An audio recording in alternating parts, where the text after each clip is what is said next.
Alright, 2019, so how great are the Salamangreats?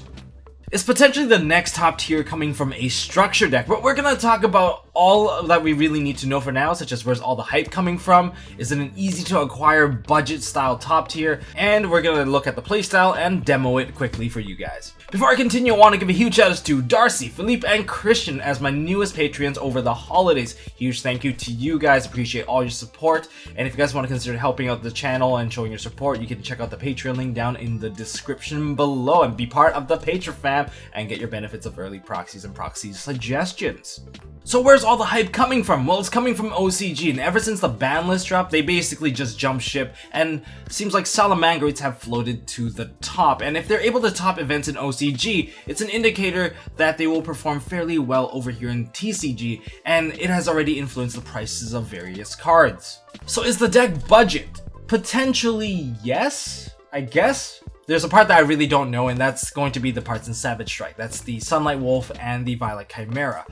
Sunlight Wolf, you have to play 3 of, so the worst case scenario, they make it a secret rare and they will spike up the price a little bit. Because that's the most expensive part that it will ever be in the deck, so that's not too bad of a thing, unlike some of the other decks like Thunder Dragons where you have to acquire the whole deck through a main set.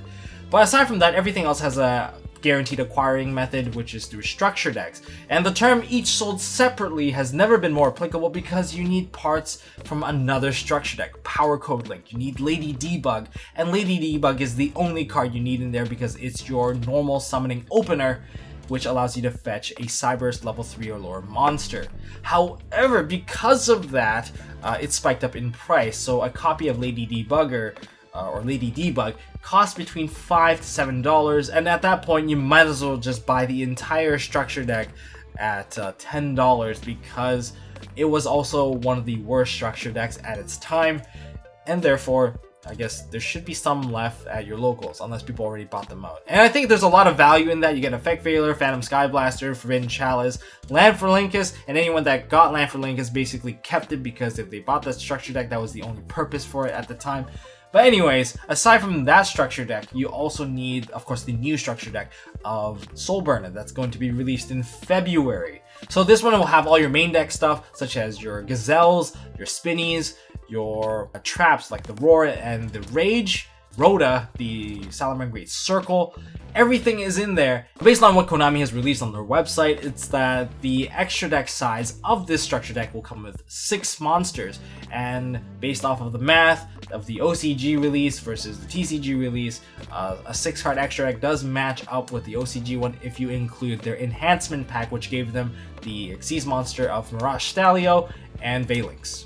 And a fun little thing that we're all hoping for is that it does come with Ash Blossom Joyous Spring as a common in there as well. It was like that in OCG. I am not sure if it's going to be like that in TCG, but hey, we can all hope because even Max C was also a part of a structure deck at one point. So, you know, I've got high hopes for this one. So here's a quick preview profile of what I'm going to try to play. I've been experimenting with this online so far. It's been really fun, really great to me. Haha, Salamangreat. But in terms of playstyle, so this is a combo control deck with a consistent 2-card combo that branches out into a multitude of plays. Kind of feels a little bit like Zoo to some degree in terms of like how plays kind of branch out. I guess not as linear as Zoo, but this one you kind of get the point where the same 2 cards can basically get you an OTK. The same 2 cards can get you a board with a counter trap on board where your stuff is still pretty hard to kill. You can also get into a pop 2 board. You can get into a pop 2 board where your monster's not targetable, but it does trade off with a little bit of your resource. There's a lot of potential in terms of the direction you want to go, and if you have additional like traps in your hand, that just adds on to the boards that you can build. And if your board does die, that's not something to worry about because this deck is fully capable of playing out of the graveyard with tons of graveyard summons, and a lot of these monsters have built-in summon effects that come out of the graveyard.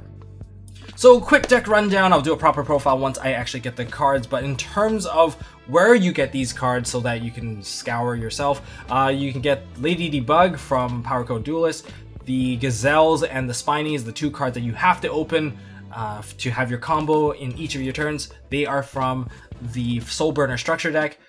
And the next 3 monsters, they're all from Soul Fusion, but they are probably going to be in the structure deck anyway.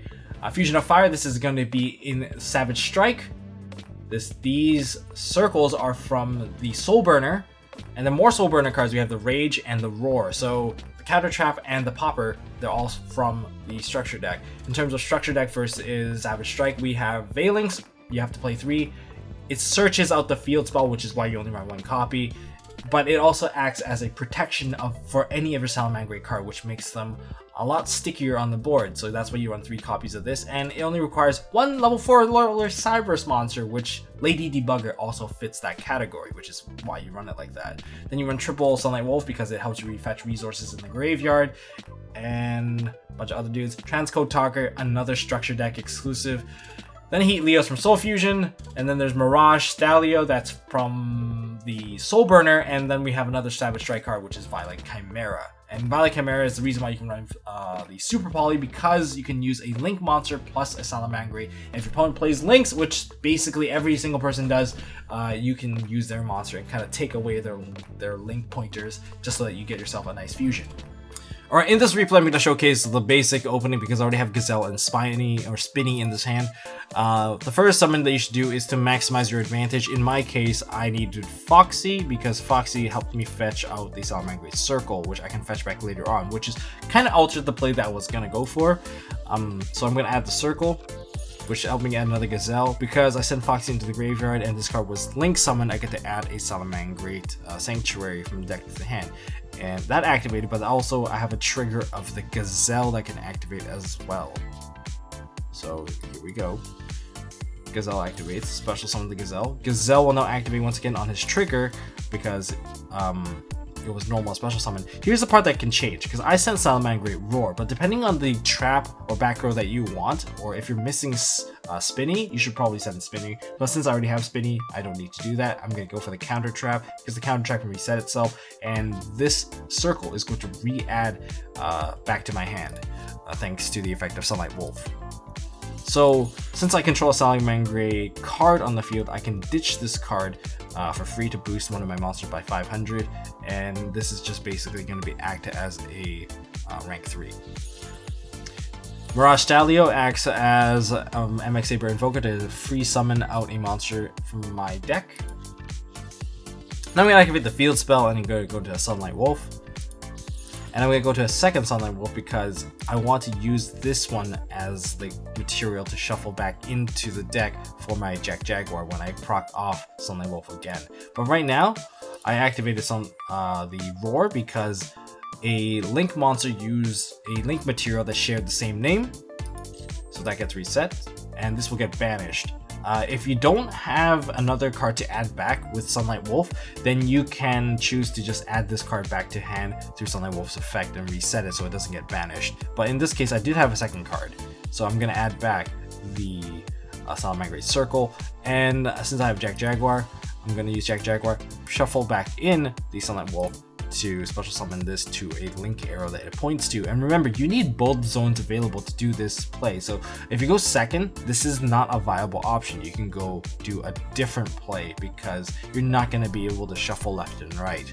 But you can still get to this point. And if you use Mirage Stalio as a material for a Link, then he gets to, I believe, bounce back a card back to the hand, which is very useful. So Jack Jaguar is going to summon into a zone, and if you summon into a zone which Sunlight Wolf points to, you get to re-add a fire monster. However, that fire monster for the rest of the turn cannot be activated. So yes, that's the basic setup. And if you want to watch how this one kind of plays out, they have Super Poly, and this is a mirror match. And in this mirror match, it's quite silly of what you can do. You can just basically wait until your opponent puts up all the material you need, and then you just Super Poly them to death.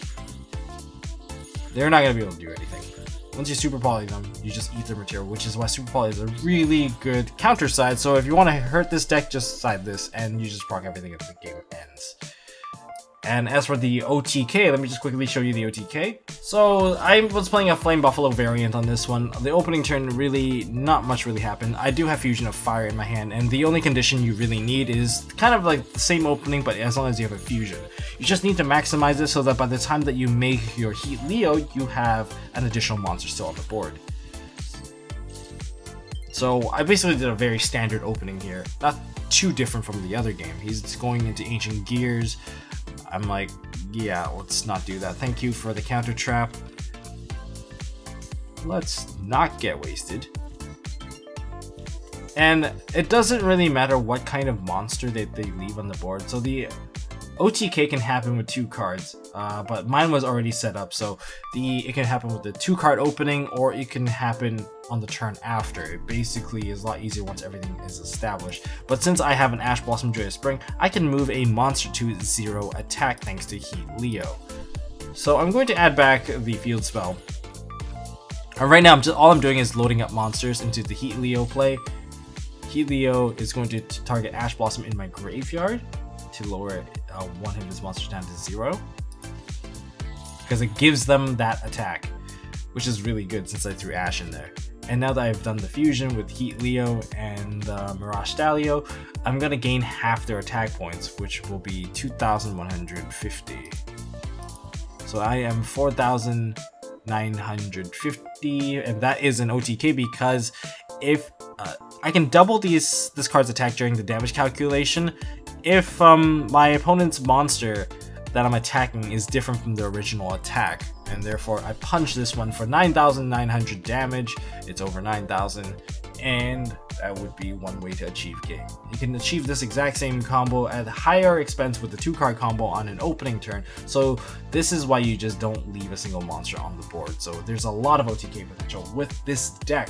Well, that's all I got for Salamangreats for now. Of course, I'm going to do a proper deck profile once the deck comes out in TCG, and I'll explain my combo plays based off of the things that are happening in our current meta. But if you don't have enough resource right now, I recommend you guys checking out D-Summon's OCG variations on the deck. He also showcases combos, and he does all the variations depending on the matchup that you're going against and what is significant about each one. You can even go into the combo which uses Transcode Talker. It's really neat, so I highly recommend you guys definitely take a look at that one. So I'll leave a link down in the description below, so definitely check out D-Summon's video. Hi D-Summon if you are watching this video.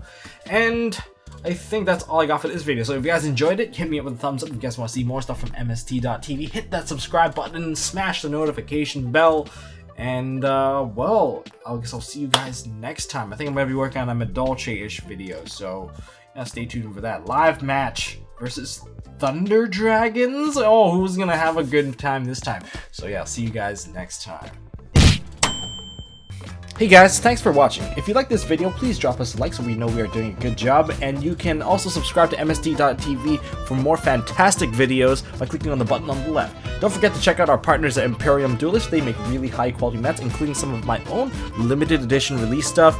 And if you want to check out one of our past videos, click here on the right. As always, don't forget to hold on to your MST.TV, and I'll see you next time.